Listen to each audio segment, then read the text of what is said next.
Yes, kwa majina naitwa George Chege, mimi ni president wa Bunge la Mwananchi na pia vile vile ni director Pride of Lamu. Mimi yangu ni wito kwa wana Mkunumbi, especially Lamu County. Peace inaanza na mimi, peace inaanza na wewe. So tusinyoshiane vidole, sisi tukiwa watu wa kwanza na mstari wa kwanza kudumisha amani. Kwa sababu Lamu hatuhami, Lamu ni yetu, ni jamii yetu.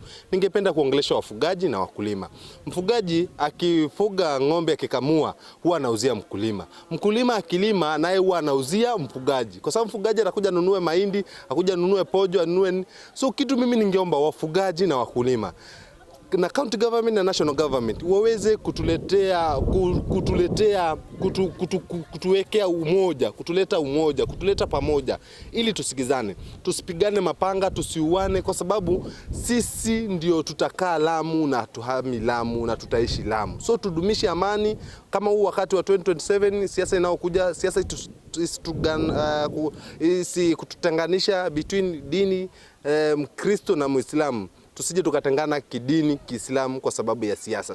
Tukiona mtu anakuja kutugawanyisha kisiasa, huyo tunamkemea na tunamuua kama nyoka.